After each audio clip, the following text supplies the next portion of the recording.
Welcome, Legionnaires, to the Long Live the Legion podcast, where we talk about the Legion of Superheroes comic book team and break subjects down so that whether you're just out of the Legion Academy or you're a longtime veteran, you get to know the team a little better. I'm your co-host, Jay. Hey, I'm your co-host, Jim. Welcome to episode number 32. Wait, what's going on here? Jim, what have you done with the mission monitor board? Oh, hey, man, you know how I like to tinker with stuff? Well, I was thinking this episode we could do something kind of cool. And you know how in the Silver Age they had the Planetary chance machine? I do. That was awesome. So where to pick the members of a team and the leader, they would sit in front of the solar system and planets would fly out, hit them in the head, and that's how they'd get selected. Well, yeah, I thought it was a drinking game where if they got hit in the head, they would take a shot. But, you know, your way is fine, too. I'm not going to argue with that. But what I thought we'd do here today is I kind of reconfigured the board so that it's kind of a planetary chance machine. And what we're going to do today is we're going to pick names at random of different planets in the Legion universe, and we're going to talk about them. What do you think about that? I love that idea. Actually, I think that's really great. We haven't really done a deep dive into the planets and into the homeworlds, and I think this is one of the lesser talked about but more amazing things about the Legion universe. I mean, just like if you're a fan of Star Trek or if you're a fan of Star Wars, like knowing the ins and outs of say the planet Vulcan or the planet Tatooine, like this is the Legion version of that. Well, right. Like in The Hitchhiker's Guide to the Galaxy, there's the great quote that says space is big, really big. Exactly. There's a lot of room for a lot of planets in the universe. Yeah, and the DC universe is gigantic. Exactly. All right. So did we want to fire up the planetary machine and see what the first planet is going to be today? Well, we are ready to go. Okay, so I'm going to press the button. I'm going to see what name we get. Here we go. And our first planet is Nullport. There's a weird one to pick for our first planet from the Legion. That is a very weird one. So Nullport is the... How do I best put this? Nullport is like the spaceport or like the spaceship building planet for the United Planets. Yes. Right. The shipbuilder to the universe. There we go. So first introduced in the Bronze Age, and then it had, when the Legion came in to buy their new spaceships, when Paul Levitz took over the second time, and he basically, it was one of the moments where they revamped everything Legion-wise and revamped the ships, and they all stopped looking like, well, what would I say? Like, they stopped looking like the 70s designs and they moved into the 80s. So I think a little bit sleeker, a little bit, I always sort of thought of them as like Battlestar Galactica ships, but. Yeah, you could say that. I guess in the 70s, they were definitely more Star Trek oriented because they had the saucer and the cells and all that kind of stuff. And then in the 80s, they had this look. I think Battlestar Galactica is a good way to look at it. I always look at the Legion cruisers that came out around this time as like they're kind of like flathead screwdrivers, but flying in space. You know what I mean?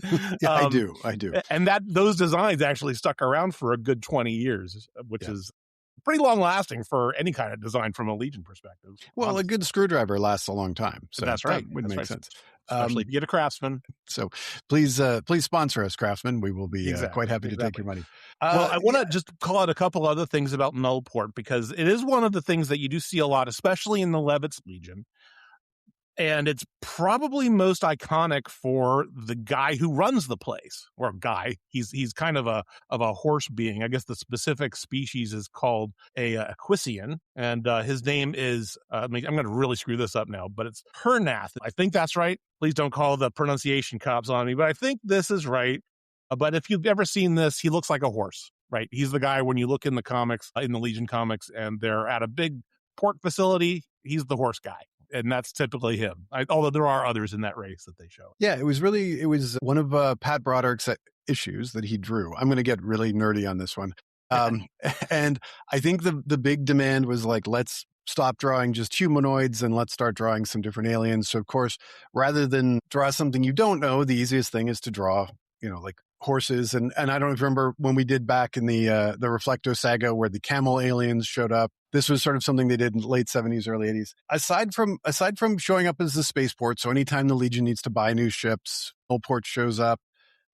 I can't honestly say that there's much else about Nullport, is there? Like, Not I'm trying to think of really. other big That's his storylines. claim to fame, although it is kind of a cool idea. There's a couple different schools of thought in how shipbuilding is done from a sci-fi perspective.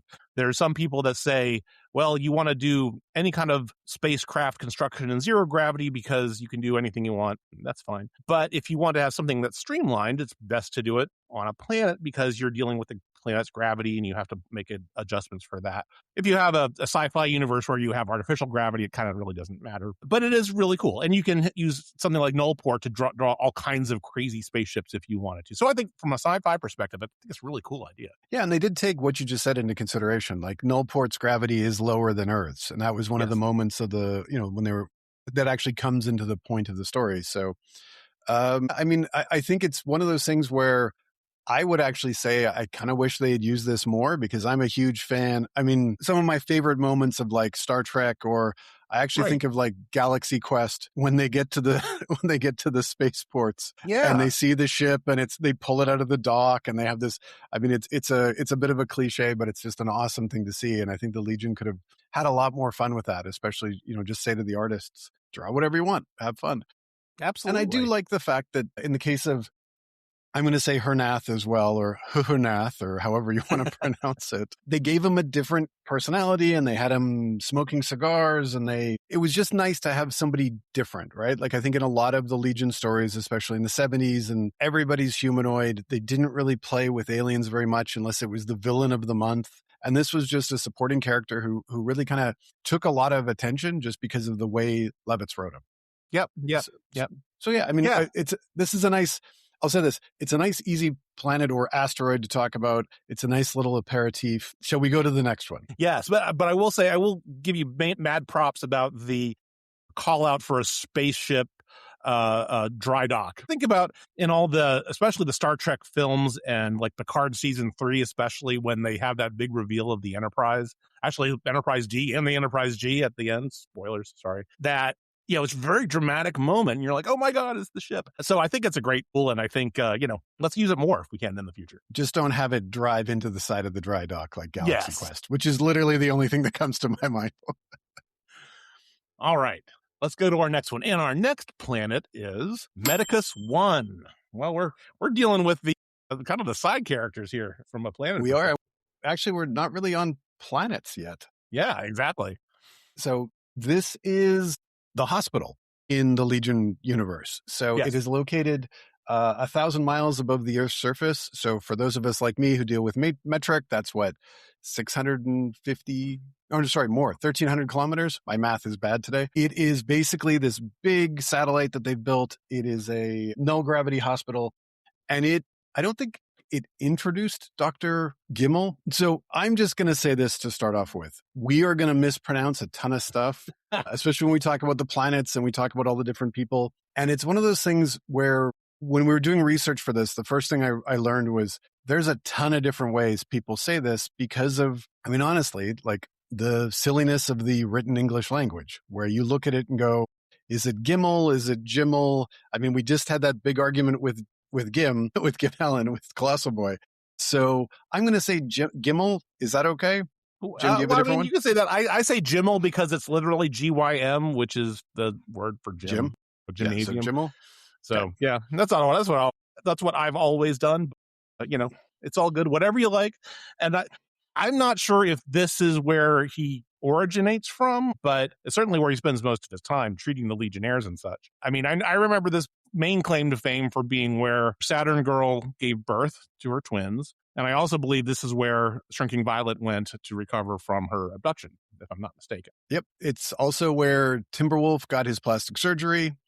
And I think that's the first appearance of Medicus 1 as well. Oh, wow. And again, like ironically enough, like we're in the exact same era. It's when Levitz took over and within a couple of issues, he throws Nullport and Medicus 1 together. I think also Medicus 1 is for Retroboot where Dawnstar recovers from when she gets attacked. Okay.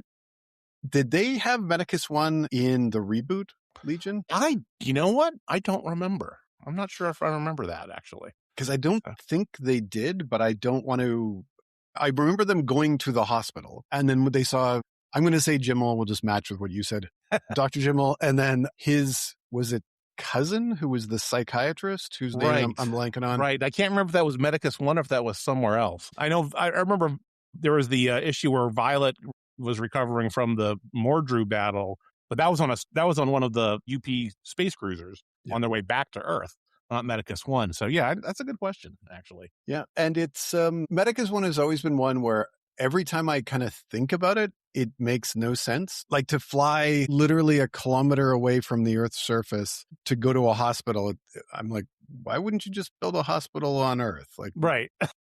What's the logic there? I mean, the only thing I could see that particular hospital, a null-grav hospital or an orbital hospital, being any specific use is if you have patients that require null gravity. Right? That's I could see the situation for. And maybe they're just, okay, well, we have enough people here and different species that we need to treat, so it's just better to do it in a zero-grav environment or on a satellite where we can control the different kinds of atmospheres and things like that. Yeah, right? That makes sense. I'm trying to picture giving birth in zero gravity. That just didn't Sue Storm do that in the last Fantastic Four movie? Yes. Spoilers. I'm full of spoilers today. I should put a spoiler warning on them. There we go. Anyway. Well, I think every episode is spoiler, just a bunch of spoilers. Okay. All right, we're good. I think we're ready to go to the next, and let's see if we're going to actually get a planet. This should tell all the listeners, we are telling you, this is completely random. We did not plan for what order these are coming out. So we have no idea what the next one's going to be either. Yes. And the next one is Mars. Perfect. That happens to be the planet right next to ours. I know that.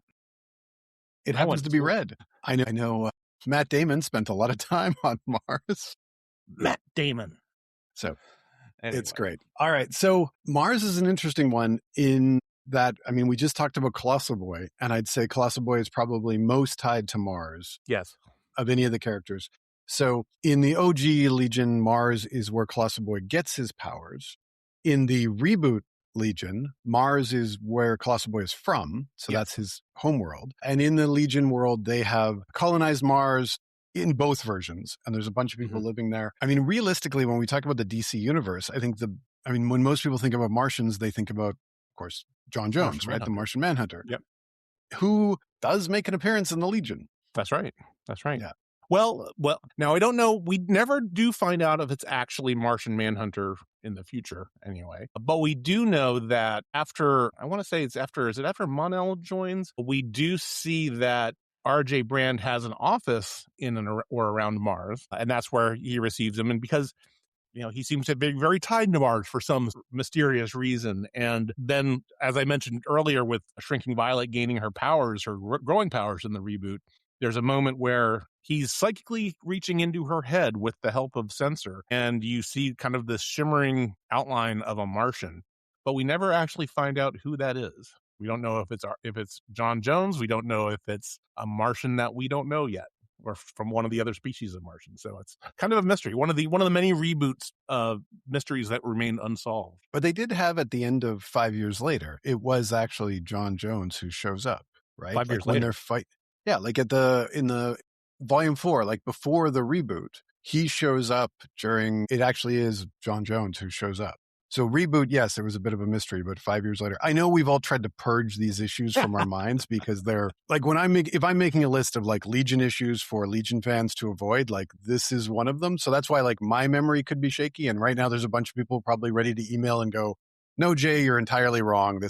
But I'm pretty sure he does show up and he's still in the same Martian Manhunter costume. And I thought there was a rumor at some point in time that one of their possible storylines was that he and Dream Girl. There is, that happens in the Human Target miniseries, actually. I'm not sorry, that's not Dream Girl. That is Fire. So he and Fire have a little hookup. Which really, when you think about it, makes no sense or is the ultimate way to defeat his phobia of fire. I know. So it just seems like a go figure. Yeah. Now, was that during the time of when DC was just putting couples together that made no sense at all, and you, as a reader, you just scratch your head and go, no? Well, I mean, the Human Target miniseries is very much a kind of Elseworlds noir story, so they were playing fast and loose with a lot of assumptions in that particular story. So I know some people liked it, some people didn't. I thought it was all right just because I like noir stories. No, I don't remember. I'm just going to say I don't remember the Martian Manhunter appearing in the regular Legion. I do see that he appeared in the comic book created from the animated series, Okay. but I can't find anything from the actual Legion. So, listeners, once again, if you know anything about this, please let us know. So, and one other thing about Mars was It's red. Starfinger. Sorry. We're now looking for John Carter, and it's all the other, every other Mars joke that we could go with. Was Starfinger also on Mars, or am I like when Chameleon Boy goes undercover, right, at the end of Volume 3? And I'm blanking on this one. I'm sorry. So it's the joys of going from memory of comics that I've read multiple times, but then I'm like, was it Mars? Was it on a? And anyways, it doesn't matter whether we get this wrong or not. The big thing with Mars is that the Science Police base, it's where Colossal Boy either grew up or where he was training to become a science police officer. He gets his powers by accident, and that's kind of the really big role that Mars plays in the Legion universe. I see what you did there. Really big role. Yes. See, there you go. Very I nice. have my moments. They're Touché, very few and far between, but they're there. So there we go. All right. Who wants a new planet? To the next planet we go. Okay, to the next one. All right. Korbal. That's an interesting one. Nice. So Korbal is, of all of the planets we're going to talk about today, with maybe with definitely the exception of Earth, Korbal might have shown up the most. It's definitely shown up the most in flashbacks of any planet that we've ever seen. So Korbal is the planet where, of course, the Ranzes got their lightning powers. So in the story that has been told and retold more times than any other Legion story in existence, the Ranzes, they take the ship from their parents, they go on a joyride, they have engine problems, they crash on Korbal, and they end up faced with the lightning beasts of Korbal. And then they get zapped by them. They use that to recharge their ship, and they end up all with superpowers. So we have Lightning Lad, Lightning Lass, and Lightning Lord. And it's all because of Korbal. And aside from that, are there people who live on Korbal? I don't think they've ever shown that. Nope, I don't think so. And by the way, congratulations for telling the origin story yet again. So well done. No problem at all. Yes, there we go. But yeah, it's just funny how there's always the details that are changing from telling to telling, because, we do have the situation of the growing Rands family in the Silver Age. So that story gets told with more people. And then there's other just details that get added to it. Like in some retellings, they were on a joyride and they crashed. Well, I think the joyride is usually always the triggering event that makes them crash on the planet. And then after that, it's always kind of a mix of questions of who comes up with the idea for the lightning beast to recharge the ship, and such and such, this and that and the other. So because in some retellings you have Ayla is the one that has the idea of recharging the ships because she's the only one that's thinking clearly, while Garth and Mech are arguing with each other and things like that. So it's one of those shifting stories. And then after they get imbued with powers, we never know if they actually got the ship recharged, because they're usually always knocked out.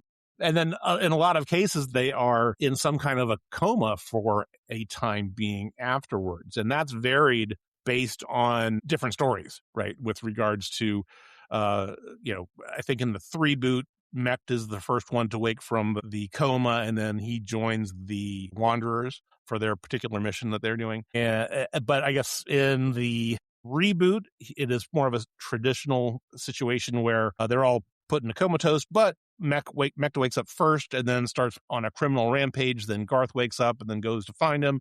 And then Ayla is the last to wake up. And then, of course, she ends up taking Garth's place in the Legion. The reboot situation is also a little bit different, because as part of the Rands family dynamic story arc that they have, they're all returned to Korbal.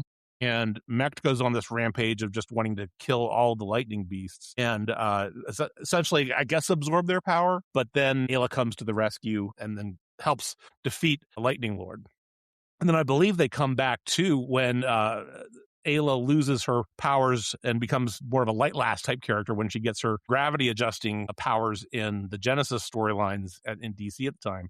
And then she can't deal with it, so she comes back to Korbal and then ends up with even more power than she had before, which is kind of a cool way to go. Yeah, and so just to answer an earlier question that I had, so according to the research I've got, there are no other people on Korbol because it's the lightning world, and there's lightning everywhere, and Right. so there's only the beasts, the lightning beasts that live there. Although, when you think about it, and some of the planets we're going to talk about are honestly just as inhospitable as this one. And so you'd think, like, why not land? Okay, there's lightning. Well, on the plus side, if we have a bunch of lightning rods, we don't have to worry about power.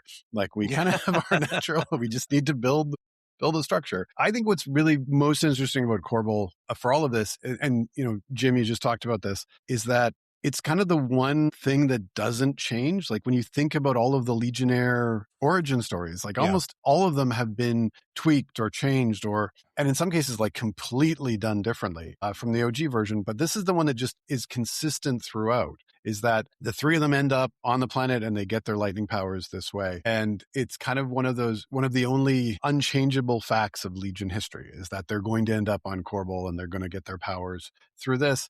And even they'll go so far. I mean, the animated series changed Ayla into a cloud after this. And it was, so, like, they'll change everything else. They just won't change this planet, which is fascinating to me. Yeah. And that I think, honestly, is probably the best version of that particular origin story, in my opinion. You don't like the Luck Lords version when they No, I don't. Version, the 45th or whatever it was, the 35th anniversary. I know. Oh my gosh. So anytime I get huge, gigantic eyeballs as aliens, I know that's going to be a good story. It just creeps me out, man. All right. It is time to go back to the planetary selection machine. Right. Let's see what's next on our list. Planet comes and bonks me in the head. Yeah. All right. Okay, here's an interesting one. Hykraius. All right. This is a fascinating one because it's pretty new to the Legion lore, and there's not a ton. I'll be honest, I don't think there's a ton about it out there. This is the home of Tellus and the home of, I'm going to say Zamir. I always stress the second syllable with that, and I can't tell you why, aside from I think it just sounds better than Zemir. So Zamir is the evil, and I'm going to get this wrong. You say Gildishpan, right? That's the name of the species? Well, so in the Levitz run, I believe they call it the Gildishpan, and I think that was done as kind of a little joke, the dishpan, right?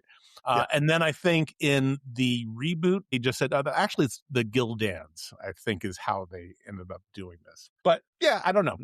So I just say that the Gildans is what I say. There we go. Gildishpans is totally good too. Perfect. Okay.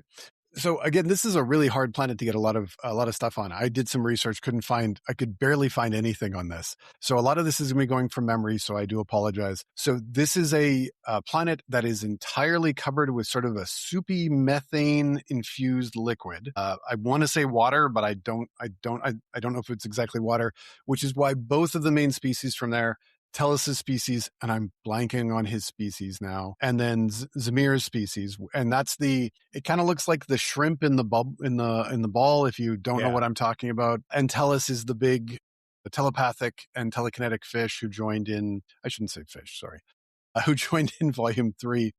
And so there was a really cool part of actually the Eclipso project that we did. No, sorry, I keep saying Eclipso, and I'm going to keep making that mistake. Did it again. The Universal Project. Wow, I'm old and my brain is not working. So the Universal Project, there's actually a whole big part of that story where Tellus and Wildfire and the White Witch, they go onto Hykraius. Hykraius is how I'm going to pronounce it. Yeah.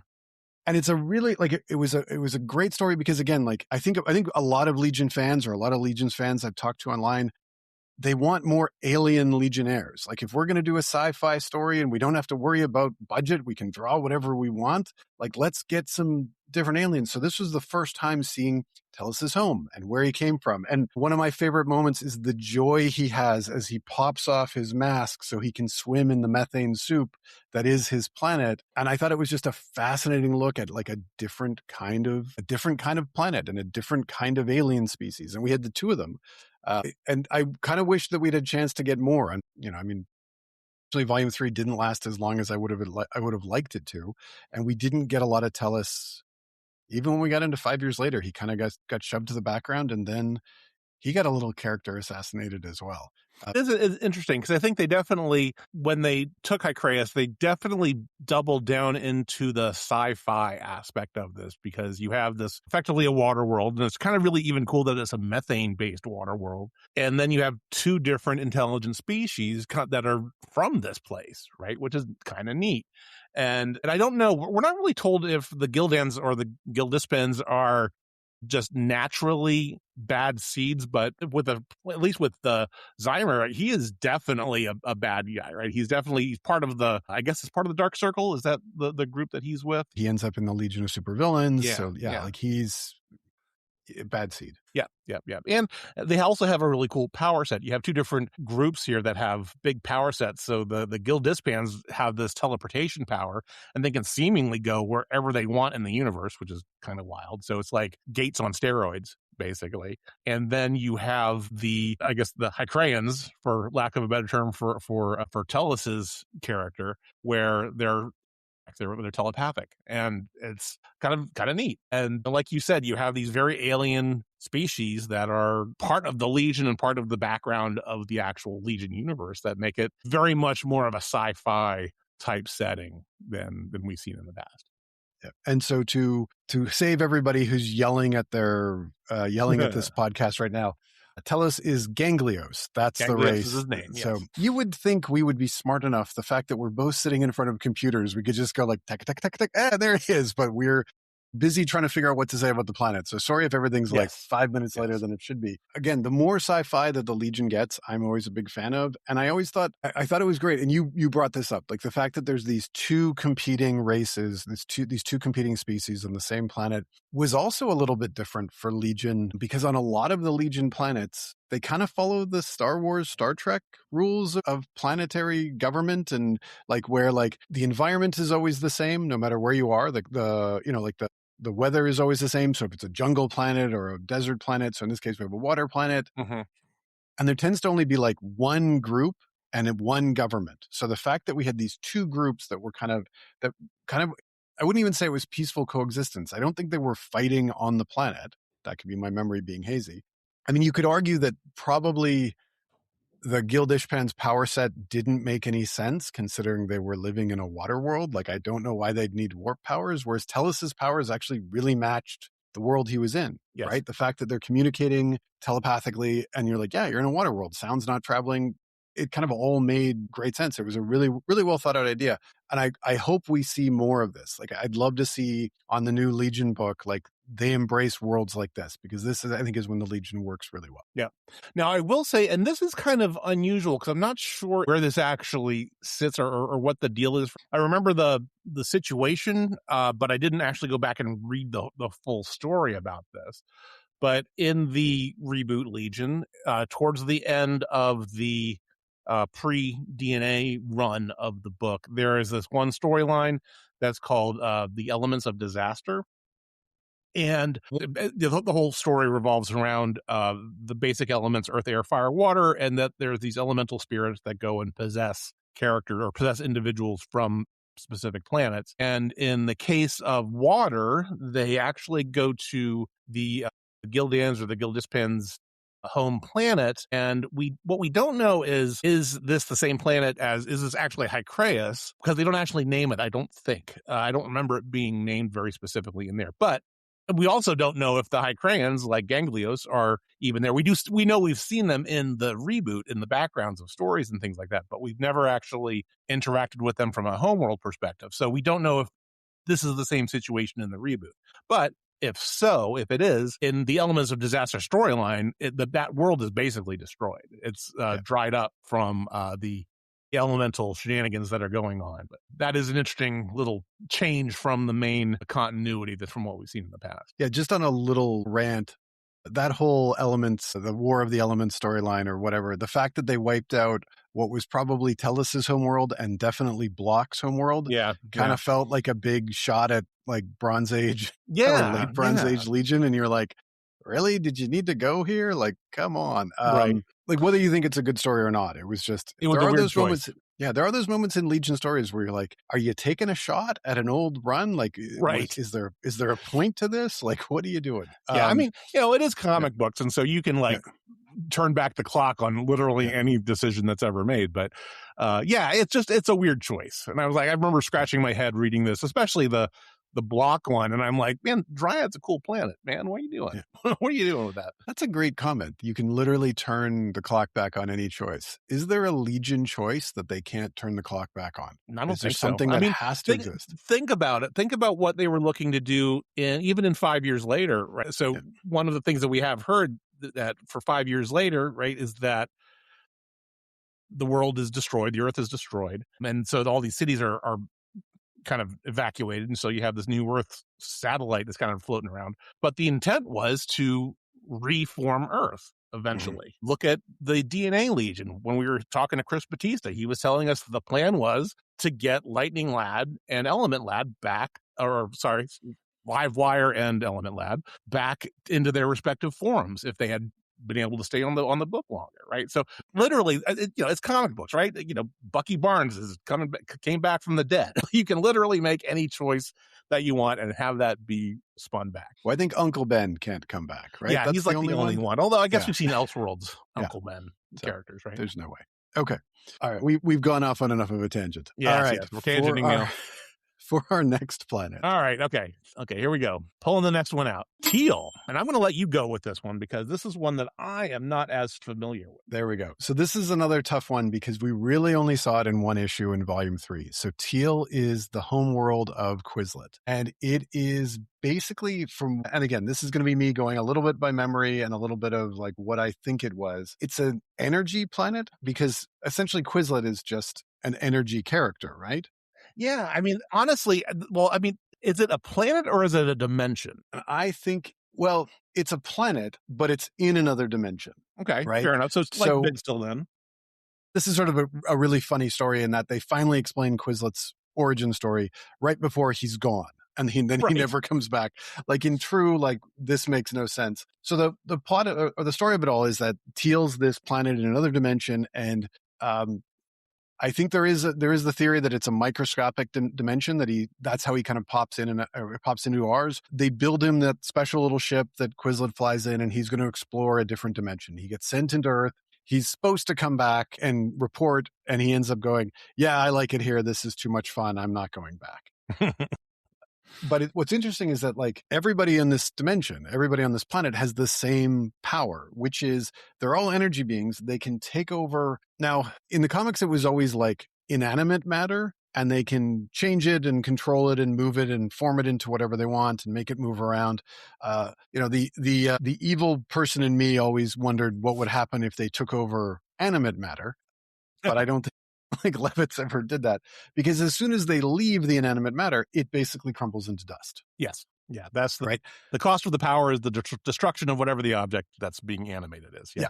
So they build him this ship. It's called the Trans-D vessel, which is the only ship in the universe that doesn't crumble when he's inside. So it's the one thing that he can live in, and so that's what Quizlet flies around with, and that's how he has his adventures. And then I think what happens is the reason why he has to go back is the group mind of Teal. And that's another thing, is that they're all connected mentally, right? They're not separate individual beings. They're all part of a collective. Yeah. And then Quizlet's kind of his own being. I always feel weird calling Quizlet he, but I mean, that's more of an it, right? Yeah, that's how Levitz wrote him, so I'm going to kind of stick with that. And so then that's the big story where they pull him back and they basically say, yeah, you're in trouble. And I think that would have been another interesting Legion story of like, do we go rescue Quizlet? Because we know he's essentially in prison in his dimension, but then could they? Like, is that even a possibility? I think Wildfire could have done it, and that's maybe about it. Would have been an interesting tale anyways. And so again, like we just had this big talk when I'm talking about Hykraius, right? Like this is embracing the sci-fi side of the Legion, right? Like this is embracing the how far can we push the boundaries of what our universe looks like. And so that's why, like, I'll be honest, I'm not the biggest Quizlet fan. Like I thought he was an interesting character, but there was a lot of moments where he was just irritating, but I didn't want to see him go. But I thought this was a fascinating origin story. It was just a shame that it came right when they were writing him out of the book. And I wonder if he was gone. Look, this is pure speculation, but I don't think it's a coincidence that he was gone right before Keith Giffen came back. And I don't think it's a coincidence that he's really kind of never, like, I mean, he shows up back in Retroboot, but he really gets shoved into the background. I mean, I wonder if it was just he was a hard character to write because you couldn't do 90% of the stories you'd want to do with him, right? Like you can't do anything soap opera-y. He just kind of becomes this irritating gossip. And I wonder if they just said, like, we got nothing else. Yeah.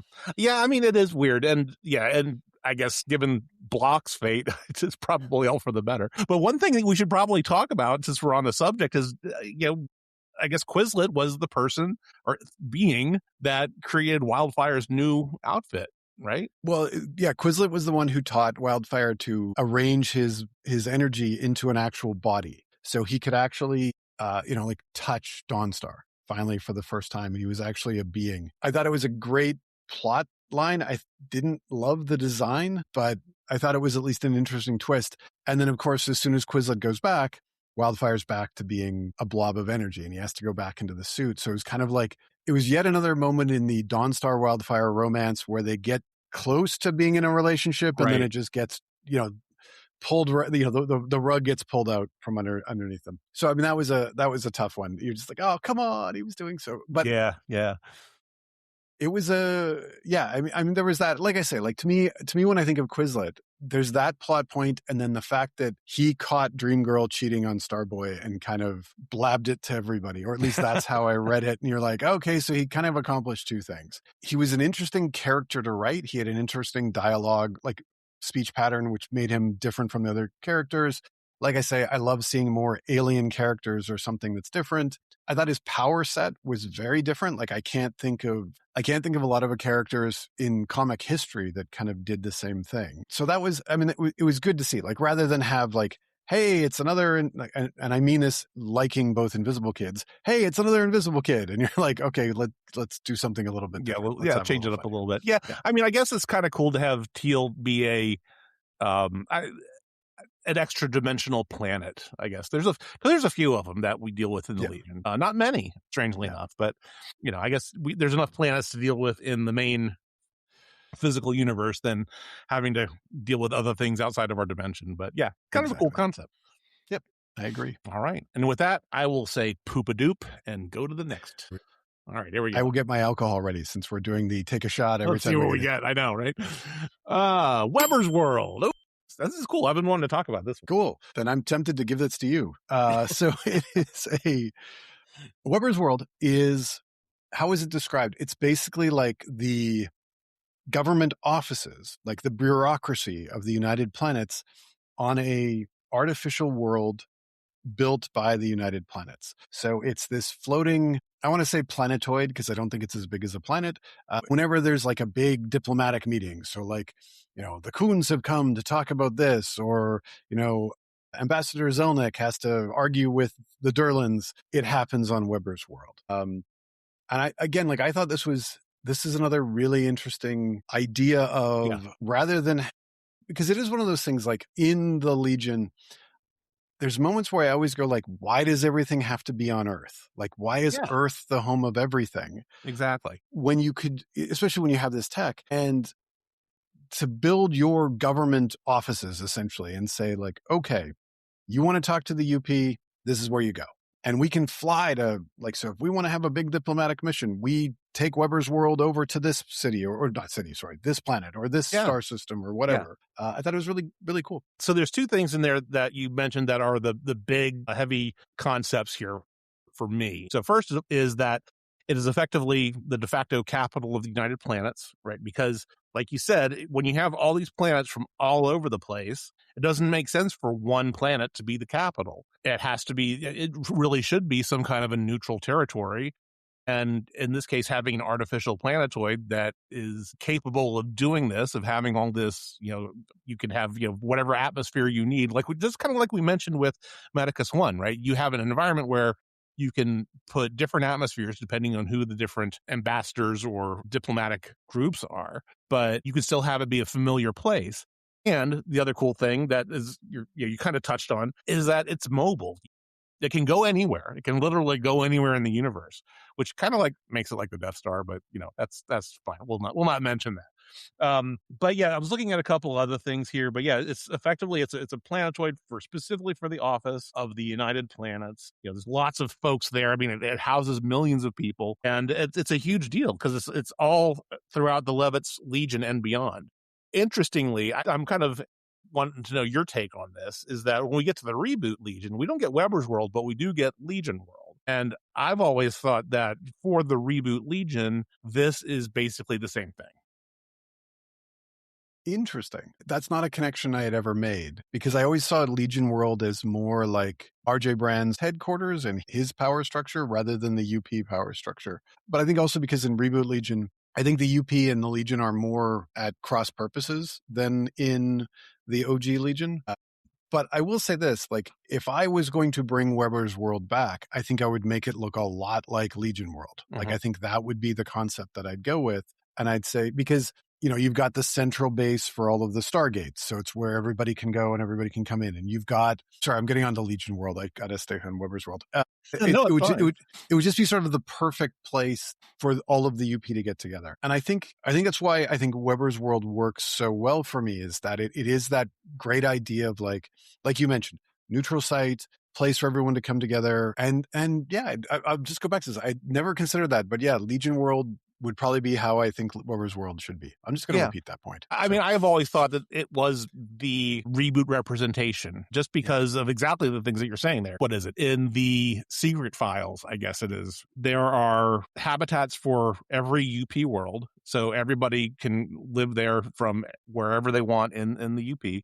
It's a like you mentioned, it's a communications and transportation hub to and from anywhere in the universe, literally. While it is, I guess, RJ's creation, he created it in the anticipation of the inevitable need of the Legion coming back, because he did not figure out Macaulay's secret, but he did know that Macaulay was corrupt. He just didn't realize how that was going to really unfold. So I think that he was kind of hedging his bet, because when you think about the reboot lore, he was not only was he the inventor of the Stargates that made that UP possible, he was its president for a while too, for several months. So I think that's why I just think it's one and the same. It's just a different name and slightly different tech.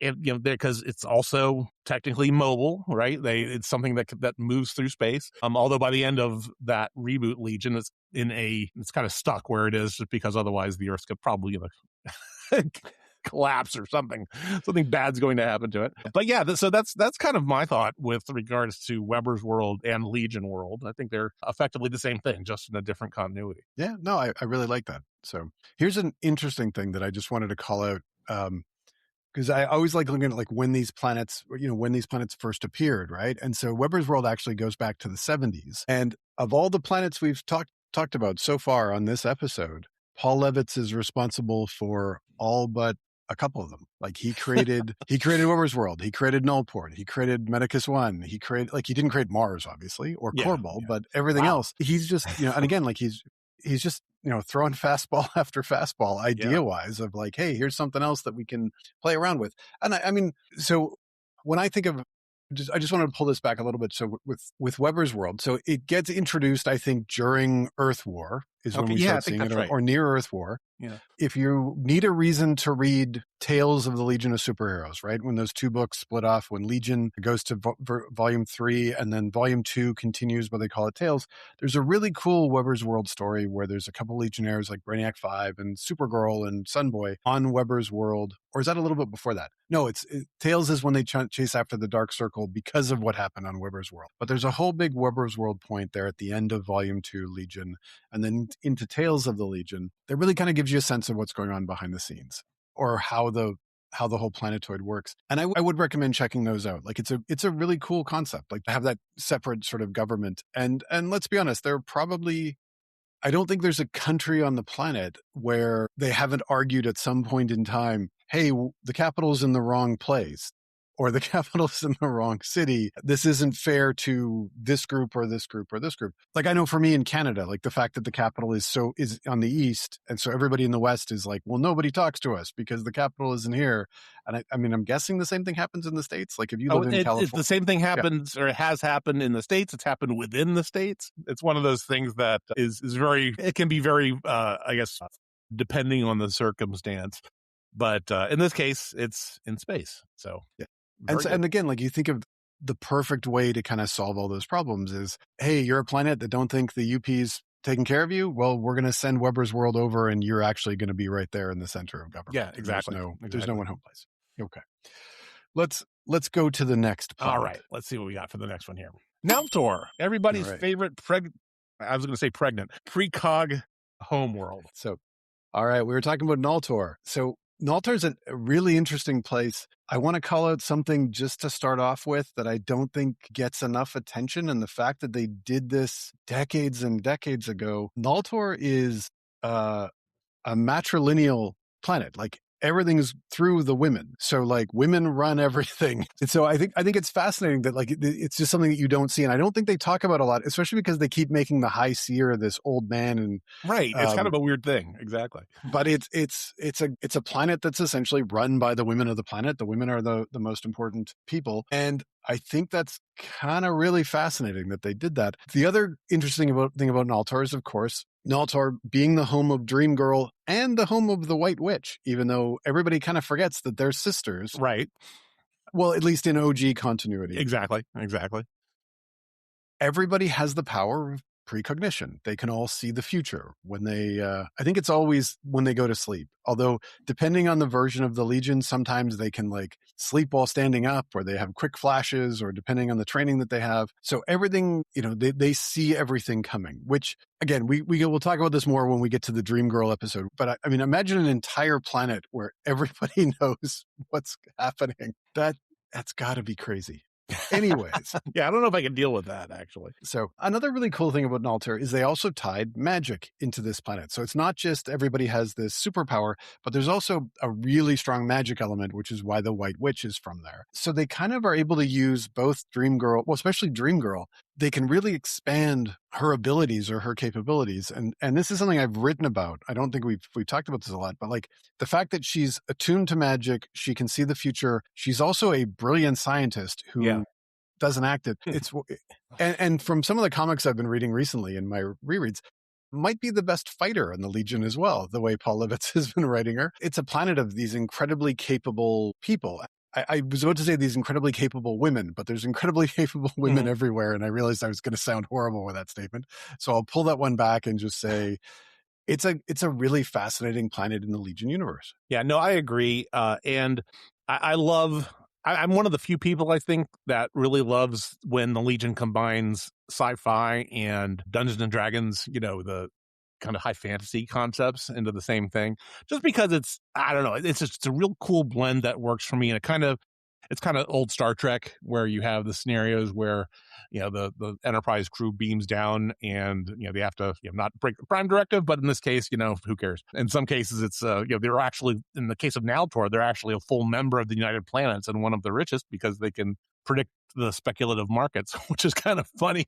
Who needs insider trading when we can just see the future, right? But I was gonna. There are so many jokes right now. Right. Oh, yeah, don't even get me started. But I would like to call out. I think as we move into the other Legion, different eras, I guess in the reboot, I think Dream Girl is absolutely from Naltor in the reboot, but we don't really see much of that world. If I'm not mistaken, I don't remember seeing much of it. We see her obviously, but not much of Naltor. We do see it in the reboot, and I think Mark Waid and Barry Kitson do a really good job of putting a different spin on it than we've seen in other works, because they have this, like you said, they kind of amp up some of the capabilities, like the fighters. Everybody can see into the future a little bit. So from a fighting perspective, it's great because you're always one step ahead of your opponent. But it makes it interesting when you have two people from Naltor fighting each other, because I guess that depends on how much more of a powerful seer you are to be able to make that happen. So that was really, really cool. And then they had the concept of the kids.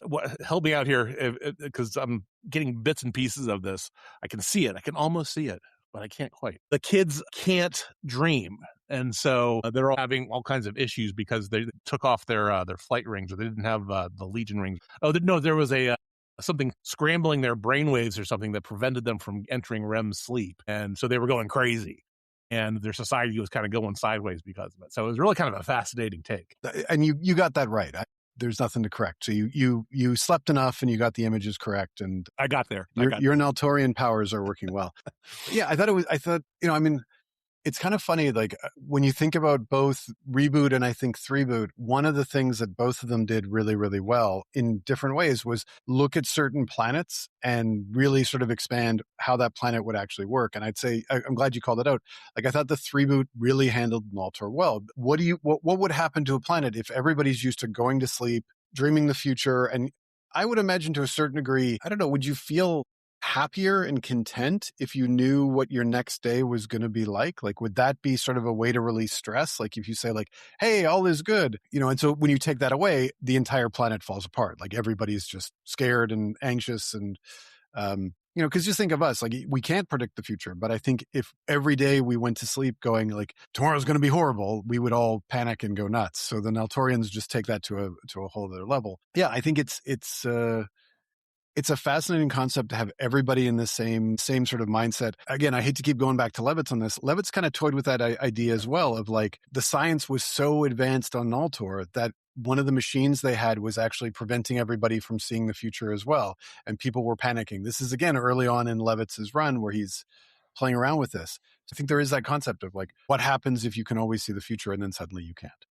And then Wade did the awesome thing with Dream Girl where she's like, I can't see the future anymore. Spoiler alert, it's because she died. And that's a freaky, like, just imagine what that would be like as you're going through guess this. She didn't see that one coming. No, she did not. I love when I set you up for these. It's just this perfect gopher ball down the middle of the plate, and I just take that. Hey, well, the other thing too is that all I know is that if I don't get a good night's sleep, people just don't want to be around me. More than usual. So, it's having a good night's sleep is important, kids. So make sure you get your 8 hours or whatever works for your body.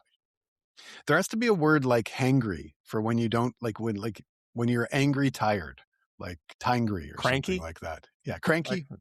I usually use cranky. That's my kids most of the time. I try to make my own word. So. Grumpy, I guess. Yeah, there you go. Yeah. Okay. All right, we are. Let's continue on to the next planet. Our next planet is Trom. Nice. Hey, there's Trom. a sunny spot in the universe for you. Exactly. So Trom, the home of Element Lad, or Alchemist in one of the horrible names they gave to him when they didn't want to use Lad in his name. The home of Jan Era. Everybody on Trom has the power to change the element of again, I'm pretty sure it's always inanimate objects, but because I don't think they ever did living things. And again, I always pronounce this guy's name wrong because there's 2 X's and it's Roxas. And I don't know how else you'd want to pronounce it. I've seen Rojas, I think. Rochus? I'm like, I don't know. Anyways, Roxas. And so in OG continuity, Roxas shows up and murders everybody. And in Reboot continuity, the Daxamites led by Roxas show up and basically light the entire planet on fire. Again, one of those moments that when you're a kid, I don't think you realize, like I remember, like reading Element Lad's origin and going, well, that's bad. And then you get a little bit older and you go, that's horrific. Like, oh yeah, God, that's like the worst thing I can think of. Yeah. Literal ethnic cleansing, literally. Yeah, like just mass murder to give a Legionnaire a plot, a backstory. So I kind of want to credit Mark Waid on this. I think Waid and Pyre are the ones who are credited as the writers. Legion of Superheroes Volume 4, I think it's number 71. And that's where Trom gets destroyed. But if you go the issue before that, where they introduce Trom and they kind of show you the planet and show you everybody, it's one of the best issues in the Reboot run as far as I'm concerned. Like they hit all the emotional notes perfectly and you get the weight of what's happened. I would highly recommend it. And it's just one of those issues that just kicks you in the head. It's so harsh as they're killing everybody. Yeah, it is really rough. And it's one of those things well, I guess it's a scenario where they did it so much better in the reboot that it's just kind of amazing, right? Because in the original, it's Roxas and a band of pirates, right? That basically takes over and kills everybody because they just wanted some kind of natural resources, I think was what the idea was. And then in the reboot, it's just so so horrible, because you absolutely, you see it happen, for one thing.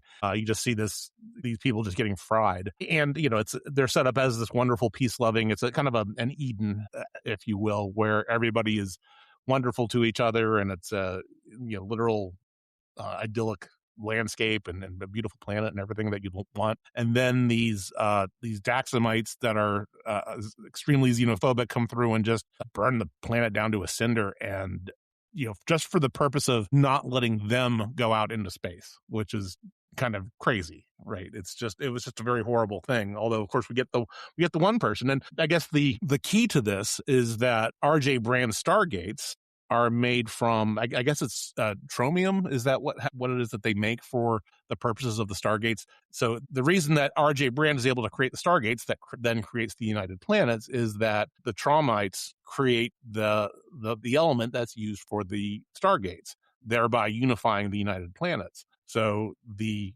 purpose of these xenophobic Daxamites is to destroy the source of that element so that there can be no united planets. And that's effectively what we're seeing here. So space Nazis, effectively. Yeah, it's a rough one to read, but it's a good story. And it's, I mean, you covered this really well. I mean, it's this idyllic planet where, they reach their spiritual growth. If you can create anything, you don't want for anything, right? Like there's no need for, like, I don't need money if I can make whatever I want. So they got into that in Reboot, and then this will be another little complaint. And then they kind of turned Element Lad into, like, basically, like, every time they wrote him, it sounded like he had ingested far too many hallucinogenic substances. Right, and it was like, it's like, I think you've missed the point of what this means. Whereas I think of some of, like, one of the interesting things about the OG Element Lad is how he'd go back and he essentially created a crystal for every person who was killed, and Trom became this cemetery for his people.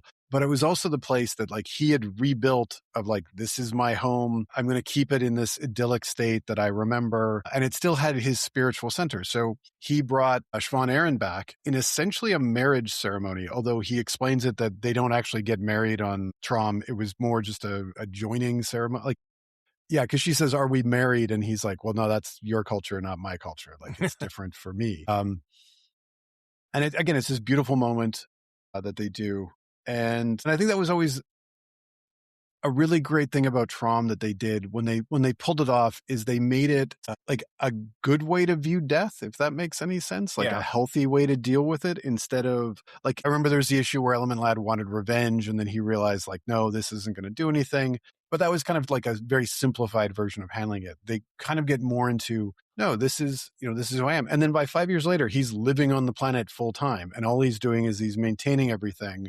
And I don't know if I'd call that healthy, but I think that's, I mean, go live with people, right? Yeah. But it became sort of this idealized version of what could be, or what he lost. Sure. I mean, I don't think any of us can really, understand what that could do a person, really, right? And, him doing that is essentially just making things make sense for himself, I think, to the point, and to the point of, your discussion of his or of that culture processing death into more of a change of versus kind of an ending, the way our cultures typically do. It's a very different way of approaching it, right? And the reboot Jan has that same kind of view from a change perspective. I think his issue is that he tends to want to impose it on others, his view of things.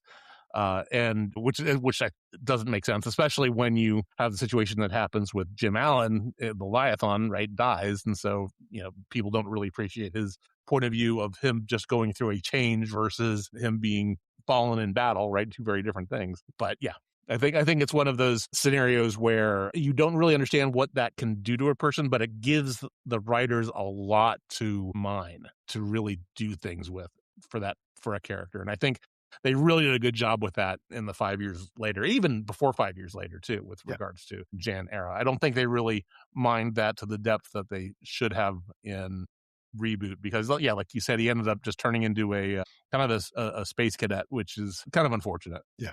And what I thought was fascinating, like, you bring up the scene with Leviathan. Leviathan's death, and he actually thinks he's comforting them, right? Like, no, it's just a change in energy. Like, he's still here, because to his mindset, that's the most comforting thing he can say, because in his culture, the way he thinks about it, like, yeah, you're essentially saying like Leviathan's not gone, right? Like you don't have to mourn him. And they all react very badly because we all have different views of death. And you're right, like Trom essentially becomes a symbol, and it becomes this driving force. And what I find really interesting about the OG versions, right, is like it's like you said, like nobody knows what happens when you lose all these people. Well, we know that if your parents are murdered in front of you, you dress up like a bat and you beat up a bunch of people in Gotham. But then we have like Jan, who has a much more traumatic loss and actually kind of comes out of it like in a much healthier way of handling this. Like he really does. Well, and I think it's because he had the Legion to lean on. Yeah. Right. But so I would say like for Trom, there's some really good, there's some good stuff in 5 years later where he's back there. There's the one volume 3 that I'd check out where he and Siobhan go back, which is a really nice issue. And I think it's Colleen Doran on art, which is just gorgeous as well. It's one of those like kind of fill-in issues where they get like 3 guest artists and they just kind of say like, here's Element Lad story and here's White Witch. It's definitely worth checking out. I've never met Colleen, but I've heard from what folks say that Element Lad is her favorite Legionnaire. And so she does a really good job of drawing Jan anytime she's kind of involved with doing that. And I say bring more because she's a great artist. So. Yeah. Oh no, I mean, her work's beautiful, and it's she captures the souls of the characters. Absolutely. As well as my gosh, that's a perfect way of putting it. One last thing I think I'm going to mention about Trom and Element Lad and Jan Arad, depending on how you want to do it, is that we have this motif of crystals that is this through line through a lot of the versions, right? So you have the original Jan Arad making these crystalline monuments for his people. In the reboot, you have, I guess, Jan Arad turning into, when he's going into that progenitor mess and kind of causing chaos, he leaves behind these crystals that have messages and other things, and eventually that's supposed to be the seed for him coming back. I don't know if we really talk about it much in the 3-boot. In fact, I don't think we know anything about Trom in the 3-boot. We just see Element Lad kind of hanging around, and the same thing with the Bendis boot as well. Like, I'm trying to remember if there's anything special about Trom. I know that they tried to do kind of a little bit of a redo of Legion Lost with the future state story in the Legion, where they kind of advanced the story a little bit, and looked like Element Lad was going to be kind of a similar traitor kind of character, but it was kind of a fast one. Anyway, we don't see too much of Trom from these other world perspectives, but it's the others are still there, but we don't see as much as Trom as we do in the original and in the reboot. Yeah, I think in 3-boot there wasn't much, but then again, 3-boot kind of focused on the same 5 people over and over again, and I think a lot of the Legionnaires got short shrift on that. All right, to our next planet. Okay, let's see what our next planet will be here, and our next planet is Aarok. This is going to be a quick one. Yeah. So, all right, so we're going to take a look at Aarok, which is the home of XS. That's right. Which is, there's not much that we know about this one, actually, because she's there for a couple of issues and then she's gone. She's recruited by the Legion. Yeah, she's kind of just there, and you meet her parents and not much shows up. It's a pretty quick. You did it again. It was a pretty quick.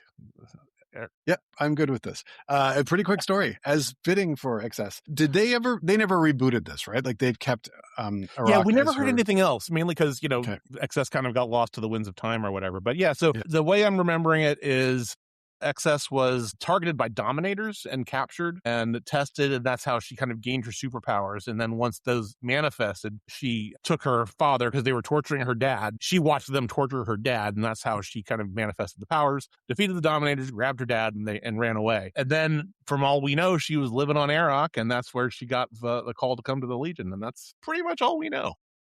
Yeah, because I hate to say this. I really think that this planet only exists to get around the Legion rule of only one person from each planet. Probably. Because she's essentially human, right? Like she should be from Earth, but they've already got Earth taken.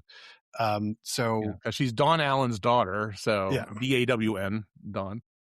And so I think it's just one of those where they said, we got to put her somewhere else. It's kind of like how they moved Colossal Boy to Mars just to get around the world. We already have an Earthling, so let's, And of course, Invisible Kid's the most important Earthling, so that has to be the one that we use. Sarcasm definitely intended. Yeah, it's a human colony. There's not much else to say about it. Unfortunately, there wasn't anything cool. Like they all develop powers, or they're all like, it literally just exists as a place to put XS so that she's not from Earth. Yeah, I mean, the only stories I can think of are like her origin, and then like you mentioned, like that's from one of the annuals, right, where they show like her being Yes.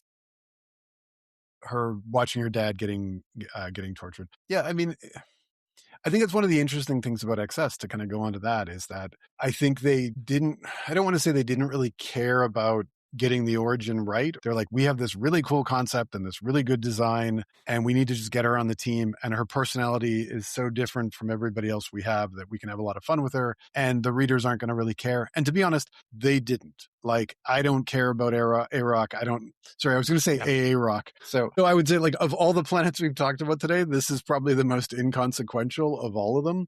Yeah. So I think this is actually a really good place to wrap up our episode. We're obviously going to come back to this, and we're going to do these planet episodes every so often. But I think this is a good place to stop, and we can come back. Actually, so one of the reasons why we decided to do the Planetary Selector, just for a little behind the scenes thing, is so we wouldn't be like covering like all of the big planets at once and saying like, okay, here's Earth, and here's Daxam, and here's Brawl. And instead we're like, hey, let's just randomly pick which ones work. And I think the random actually really worked, because we got probably a bunch of planets we'd never talk about. So some of them are really obscure to Legion lore, and some of them really reflect what makes the Legion really great. Probably the most famous of all the ones we've talked about got to be Naltor or Trom. I mean, obviously Mars, but I mean, in the Legion world. So yeah, we because I think those are the only ones that were created in the 60s. Oh no, Korbal, obviously. Yeah, Korbal. But yes, if you like this one, if you like our journey through the UP universe, let us know. Like, let us know in the comments, and so make us go back into the Planetary Selector a little faster than maybe we have scheduled, and we'll continue with this. So I'm going to ask Jim, do we have any any messages on Blue Sky, anything we want to address? So yeah, we have a few emails, well, 2 emails specifically, and a lot of just generic comments from our spotlight on a Colossal Boy that we had a couple episodes back that featured Leia. And so first of all, we between the emails and then the comments on social media, everybody loved Leia on the podcast. She was great to have on here, and she had lots of great input on the character. So thanks for all the feedback, and thanks again for Leia for showing up. It was a fantastic episode.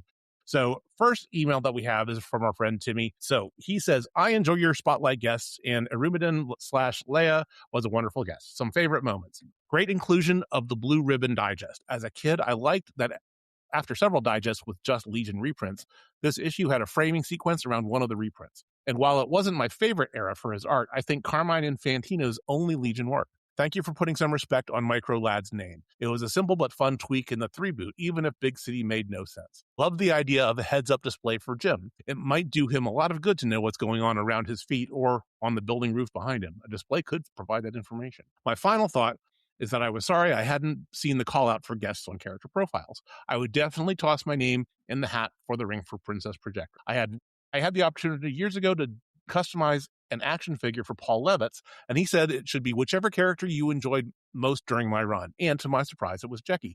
That moment led me to focus more on her going forward and in rereads. Side note, as a thanks for the Legion figure, Levitz sent me a copy of the sometimes handwritten script for the tryout issue where Censor Girl first appeared.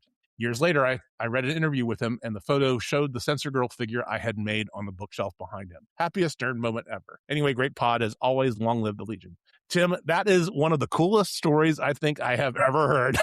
It's Legion related. Yeah. That is so freaking cool. So now my question is, do you continue to do Legion figures, and how do we find them? I know, right? I know that when we had Johanna on a couple, I guess last year, back at the time, this is, I guess, back in the late 90s, early aughts, there were folks that were doing custom figures. So I don't know if those folks are still doing it, but that's always cool, because I always wanted like a Violet figure or something like that, or a Kinetics figure. And so that's kind of neat. But yeah, Tim, I already put you on the list for an earmark for Projectra, so don't worry about that. And I wanted to just make sure Jay, that you saw the call out for the micro lad. So yeah, there you go. Thank you very much. That's how you get on that's how you can be a guest on this show. That's how easy it is. That's right. If you It is reach out, literally. like we want to talk to you. Like we want to talk to people who are as big fans of the Legion as we are. And that's awesome. So I love that story. And it's kind of funny. Like I never think of Projectra as like one of the bigger characters during Levitz's run because she disappears for such a huge amount, right? Yeah. She gets married and then she moves to the background. But yeah, I mean, her Censor Girl appearances, I mean, there's a reason why at the end of Volume 3, she's elected as Legion leader by the fans. Like everybody was connecting with her. Everybody loved this story. And it was a perfect sign, I think, of how you can take a character with a set of powers that maybe people don't think that much about or aren't that impressed with. And I think this is the central tenet of the Legion. And you can make them into something so much bigger and so much better and so much stronger. And I think making Projectra, I think of that issue where she's talking to Invisible Kid, and it's near the end of Volume 3, and she's telling the story about original Invisible Kid, Karate Kid, and her. Right. And they're on a mission together. And she's kind of taken on this role as sort of like the grizzled veteran of the Legion, the person who's helping the rookies. And it was this completely different look for her because so many stories, she's always been like I'm rich and I'm spoiled. And instead, they've taken her and they've gone in this completely new way. And it's almost like a new character. It's almost like a new person. But it makes sense based on everything that she's gone through.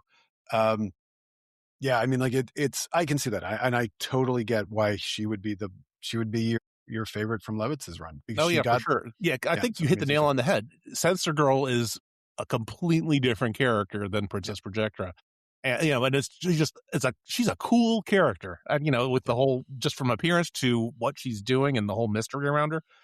It was just aces. So yeah, I definitely get that. Yeah, and that's why it drove me nuts in the retro boot when they changed Censor Girl's costume so that everybody knew it was Projectra. And you're like, that ruins that. You missed the point of the whole change. The whole change is that you can't know these are illusions. And the moment you do, it's not as effective. And I was just scratching my head going, do none of these people read these comics? Like, do you not get this? I mean, I was sad to see the end of the 70s Projectra costume, which I'm not going to lie is one of my top 5. But we do see it again. We do see it again. Yes, that's true. That's true. So, all right. I've admitted too much. There we go. Yeah. All good. Okay. So our next email is from our friend Todd, and he says, just wanted to say that Leia was a great addition to the episode. She's very well spoken and knew her stuff. And he does say, I do have to say, no one mentioned Colossal Boy's Cockrum redesign that was orange and blue from Superboy 195. I always loved the look of that costume. I had to give an honorable mention to Batista's redesign of the original costume for Legion Secret Origins.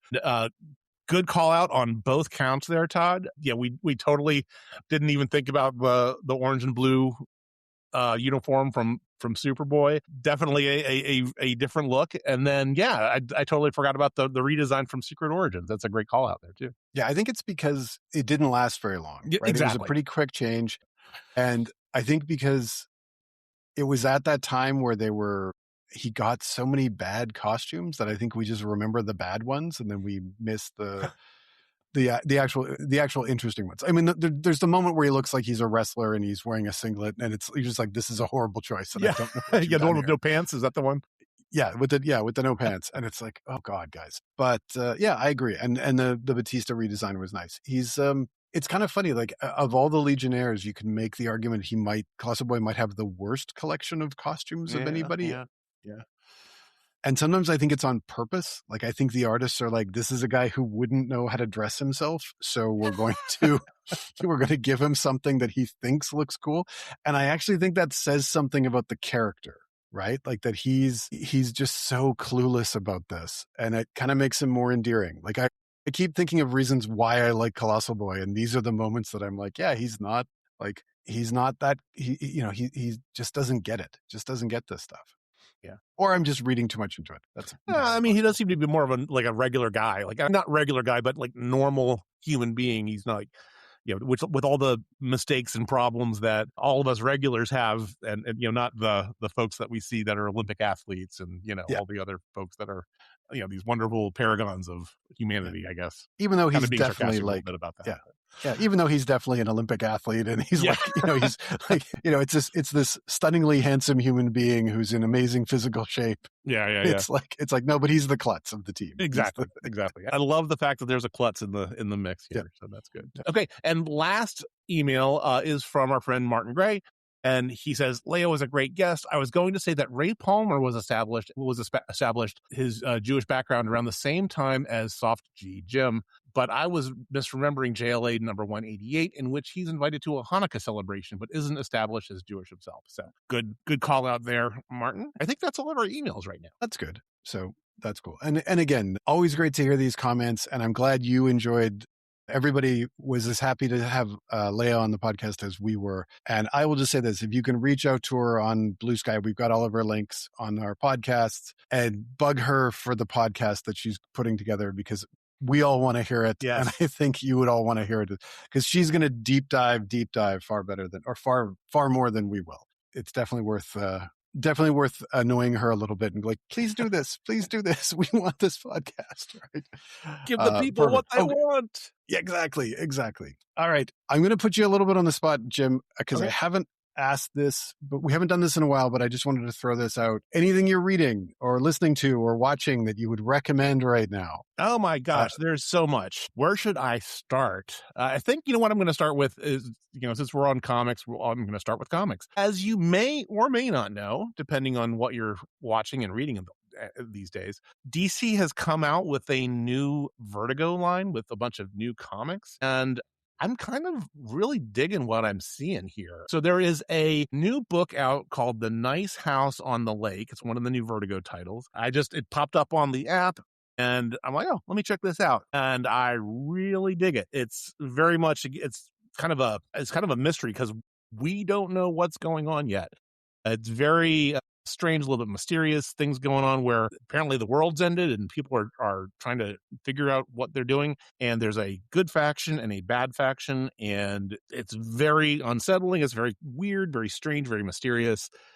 All things which I love in a comic book, and it's really good to read. And I forgot how much I missed reading some of these kind of off the wall Vertigo stories. It's cool. Yeah, I don't think I've ever said in any of the reviews or any of the podcasts we've done how important Vertigo was to me as a comic reader when it first hit in the 90s. Like when I was buying probably 2/3 of their output, and it kind of got me off superheroes for a while, because it was really just more of what I was interested in.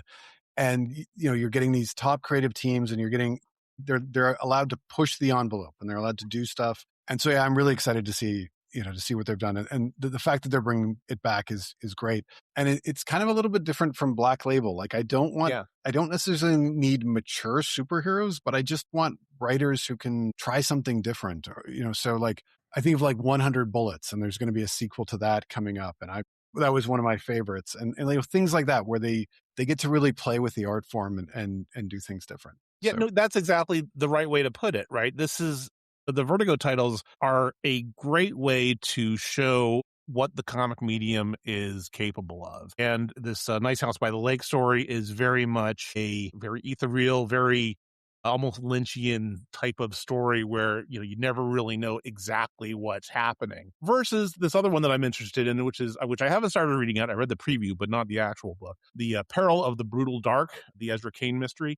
This looks more like a straight up action mob type story, and it looks a lot of fun. There's a lot of foul language from what I've seen so far, but it looks like something that would be an interesting story to read. So I'm really kind of up on these right now. So I can't wait. How about you? Is there anything that you've been reading? So one thing I wanted to call out, and it has been getting a bunch of attention, but I wanted to give it a little bit more. The new history of the DC universe, the Dakota Incident, the one shot that just came out last month, I think. Oh yeah, I saw that. How is that?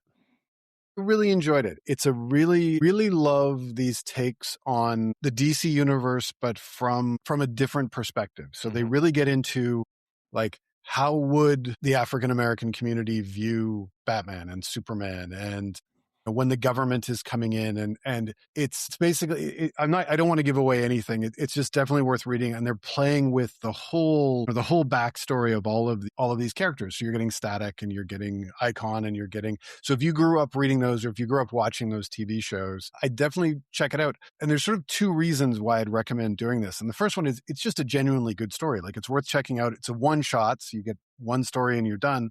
But the second reason is it's telling DC that we want more stuff like this. Like, there's always this complaint that I hear and that I read, which is like, DC is just Superman and Batman and Justice League characters, and that's it. And they kind of don't do anything else. Well, this is them doing something else. And the only way that they're going to do more is if a bunch of people buy the book. Yeah. And they say, yeah, we want to see, and this is going to be something that, especially as a Legion fan, like, when the Legion hits, the more people that we can get to try it, and hopefully get, the longer the book is going to run. So we kind of want to find different stuff that DC's doing, so that we're telling them, hey, you've got an audience. Like, if you decide to go in a different direction or try something different. I mean, like, we all buy Batman because it's a great book and we love Batman and he's an iconic character, and DC doesn't have to worry about sales of that.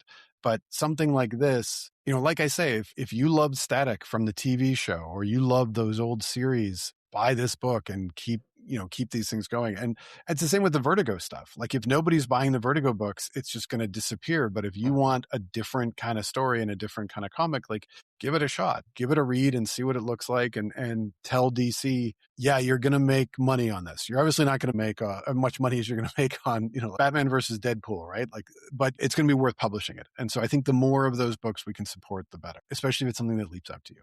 So there's my soapbox. Awesome. I love these little rants. It's a good soapbox. I like it. Yeah. Perfect. All right. So, Jim, where can everybody find you online? And when is your next review going to hit? So, speaking of that, of reviews and all that good stuff, Superman number 35 hit the DC app. I think it was last week. And I read it, and this is kind of the back bookend of the Legion of Darkseid story that was running in Superman. And I'm going to be doing an overall look at the whole run, because in a lot of ways, Superman number 35 is kind of the natural bookend to what started in whatever that was, Superman 28, I guess, was the first Legion of Darkseid episode.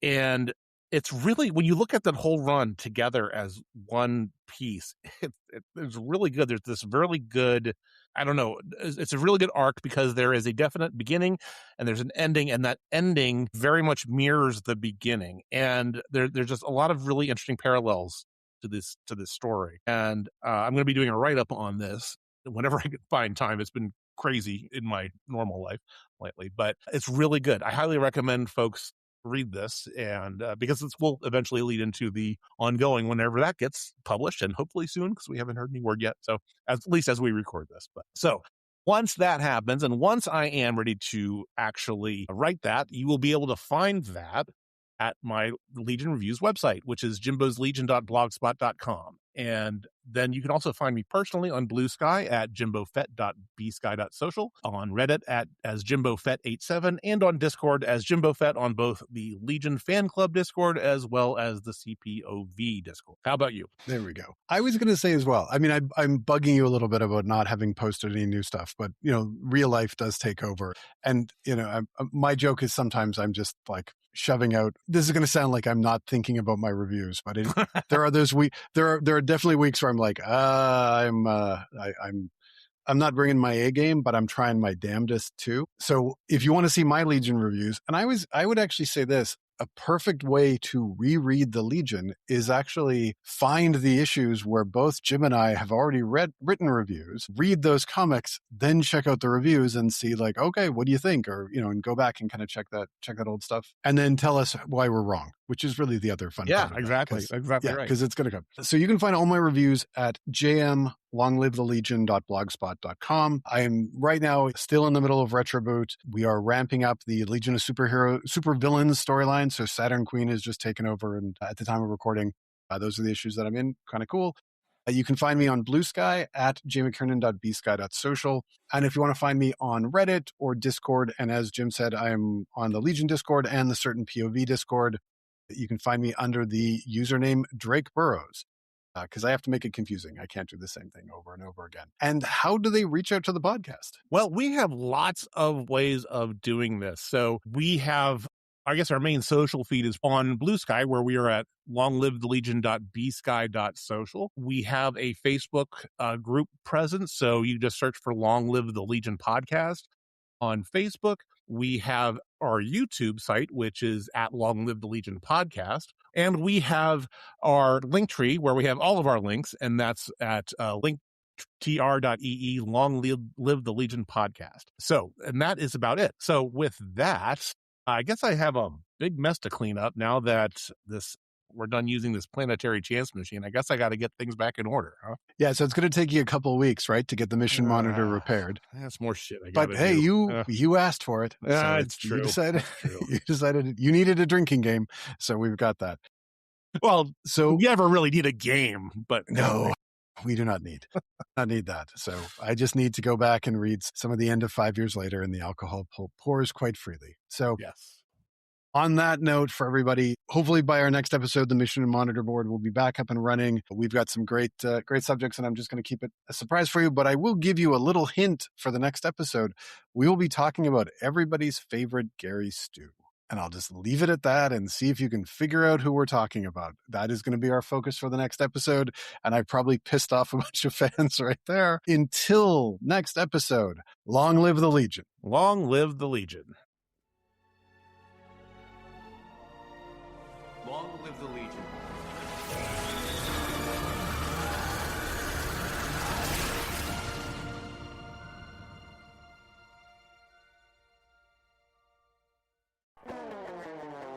All right, Josue, let's go through our new Comic Day stack. We have a lot to review.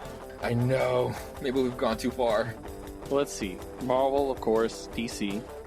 I got Image, Dark Horse, Black Mask, Boom, IDW.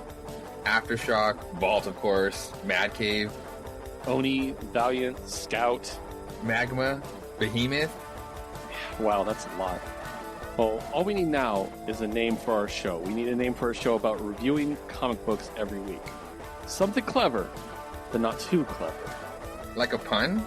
It's kind of cheesy. Yeah, it's something that seems funny at first, but we might regret later on as an impulsive decision a few dozen episodes in. Yeah, we'll think of something. Join Keith and Josue for We Have Issues, a weekly show reviewing almost every new comic released each week. Available on Geek Elite Media and wherever you listen to your podcasts. CPOV. CertainPOV.com.